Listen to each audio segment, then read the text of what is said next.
10 जुलाई को जब रुपौली विधानसभा उपचुनाव के लिए वोटिंग हुई तो एनडीए और महागठबंधन ने जीत के बड़े बड़े दावे किए। किसी ने कहा कि रुपौली की जनता ने विकास को चुना है, तो किसी ने दावा किया कि रुपौली की जनता को तेजस्वी पर भरोसा है।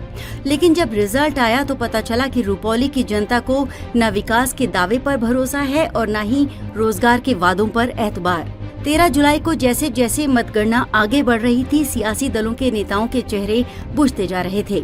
अंततः रुपौली में न तीर चला और न ही लालटेन जली।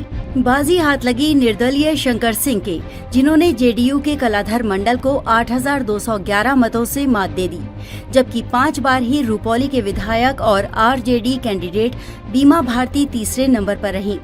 2020 के बिहार विधानसभा चुनाव में रुपौली से जेडीयू की प्रत्याशी के रूप में बीमा भारती ने जीत दर्ज की थी, लेकिन 2024 लोकसभा चुनाव से पहले बीमा भारती ने जेडीयू से इस्तीफा देकर आरजेडी कैंडिडेट के रूप में पूर्णिया लोकसभा सीट से चुनाव लड़ा। लेकिन बीमा का ये दांव उल्टा पड़ गया और वो चुनाव हार गयीं। यहाँ तक कि उनकी जमानत भी जब्त हो गई। लोकसभा चुनाव लड़ने के कारण उन्होंने रुपौली विधानसभा के विधायक पद से इस्तीफा दे दिया था, जिसके कारण रुपौली में उपचुनाव हुआ।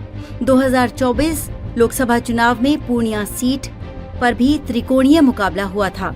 जेडीयू से मौजूदा सांसद संतोष कुशवाहा तीसरी बार चुनावी मैदान में थे, जबकि महागठबंधन की ओर से आरजेडी ने बीमा भारती को मैदान में उतारा था। वहीं पूर्णिया से टिकट की आस में अपनी पार्टी का विलय करने वाले पप्पू यादव को जब टिकट नहीं मिली तो वे निर्दलीय ही मैदान में उतर पड़े।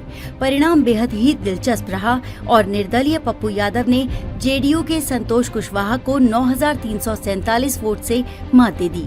लोकसभा चुनाव में भी बिहार के सभी राजनीतिक दल अपने अपने गठबंधन की जीत का दावा कर रहे थे।